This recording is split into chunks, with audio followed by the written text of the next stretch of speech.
Olá, como vai você? Então, eu vim aqui deixar mais uma palavra que Deus trouxe ao meu coração, compartilhando um pouco sobre a vida de duas grandes mulheres de Deus. Uma comparação entre Sara e Axa. Você já viu alguma relação? Já tinha conhecido alguma relação entre essas duas mulheres de Deus? Sara, ela recebeu o chamado de ser mãe das nações. Em Gênesis 17, versículo 16, diz assim: Porque hei de abençoar e te hei de te dar a um filho e abençoarei, e será mãe das nações, e reis de povos sairão dela. Sara recebeu essa promessa quando ainda era estéril, e Sara se precipita, permitindo com que seu esposo tenha um filho com a sua escrava, com a sua serva Agar. O fato principal e fundamental disso tudo aqui, para Abraão viver essa promessa, tinha que ser com Sara, ou seja, Sara fazia parte dos planos e dos projetos de Deus para o futuro da nação, e não Agar. Sara entrega seu esposo para que ele se deite com a sua escrava, e ela gera um filho, né, nessa intenção de dar o filho a Abraão. Provavelmente que ela se achava incapaz de ser mãe, né? Ela já tinha encerrado o seu ciclo de fertilidade, ela já não, né? Então ela não podia mais ter filhos, era estéril, então ela se achava indigna, talvez, ou impossível demais, ou algo muito grande para ela. Só que Deus não chamou Sara para simplesmente ser mãe, mas Deus chamou Sara para ser mãe de nações. A bênção que estava sobre a vida de Abraão, a promessa de Abraão, ela estava restrita a Sara. Sim, porque com Agar foi impossível com que Abraão vivesse a promessa de ser também pai das nações. Mas a bênção que Deus deu, o chamado de Abraão, estava condicionado ao chamado de Sara de ser mãe das nações, pai das nações e mãe das nações, e um propósito de Deus.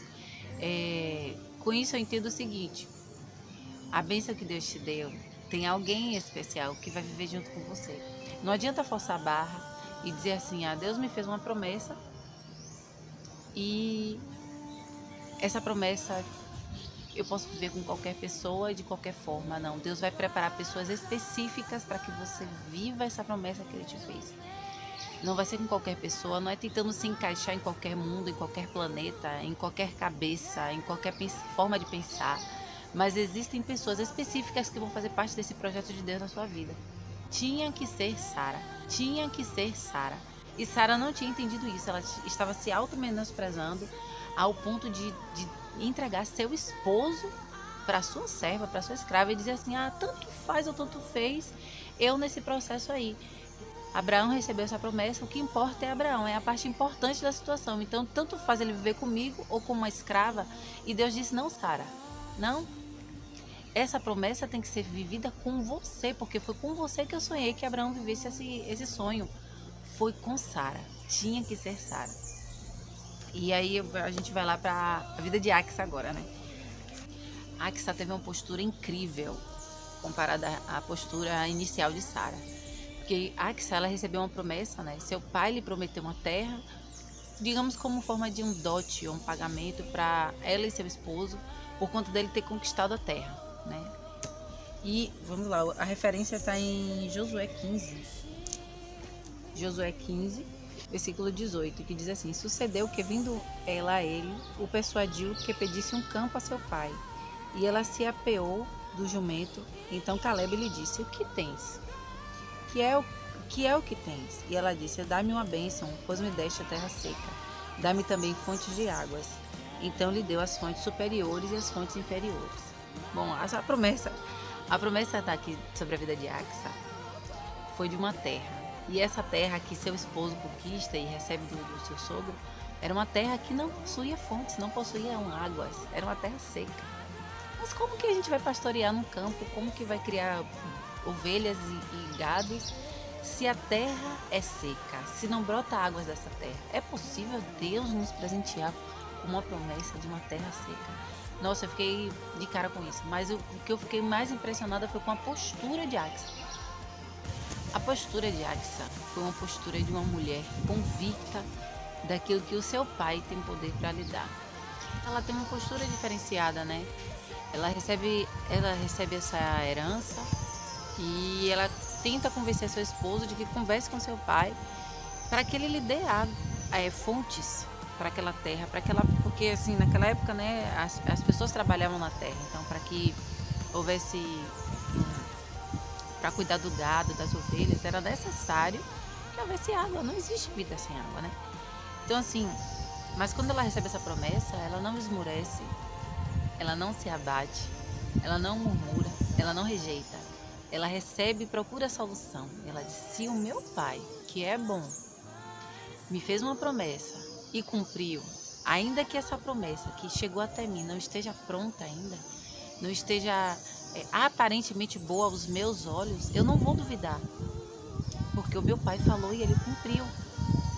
Às vezes a nossa promessa, quando chega até nós, ela está ainda inacabada, é uma obra inacabada e que precisa de mais esforço nosso para que a gente possa receber essa bênção em plenitude. E foi o que Sara não compreendeu. Sara não entendeu que ela precisava se esforçar para ter fé, para crer, para poder viver aquela promessa. Enquanto que Axa recebe essa terra seca e ela diz, ela não duvida no seu interior de que aquilo poderia ser bom e de que o seu pai lhe deu o melhor. Mas ela vai até seu pai, suplica e diz: por favor, a terra que tu me deste é uma terra seca. E aí, dá-me fontes. E aí seu pai disse: pois filha, eu lhe darei fontes superiores e fontes inferiores. Então assim, às vezes a nossa bênção, ela não vem com cara de bênção. Quando Deus nos faz uma promessa, a gente alucina, a gente imagina que aquilo vai vir da forma mais perfeita possível, ao ponto de que às vezes a bênção chega até nós e a gente não consegue reconhecer a bênção de Deus. A gente não consegue reconhecer porque não está perfeito como a gente idealizou. Não está tudo perfeitinho dentro dos conformes. E aí a gente começa a ser exigente, dizer não. Aí parte para a arrogância em dizer assim: não, meu Deus me dá o melhor, meu Deus me dá tudo. Lógico que Deus dá o melhor, mas às vezes você vai ter que participar para que isso se aperfeiçoe. Vai requerer um preço a pagar, vai requerer oração, vai requerer uma dedicação, vai precisar de fé. E o que eu entendo disso, o que eu entendi dessa passagem é justamente que muitas vezes nós fazemos isso, né? Deus nos faz uma promessa e a gente diz assim: não sou eu que viverei isso, porque eu não tenho capacidade suficiente de viver essa promessa, mas eu vou passar para outro porque talvez outro vai viver isso em meu lugar. E só que depois que H tem esse filho, H começa a esnobar de Sara, né? Começa a zombar de Sara.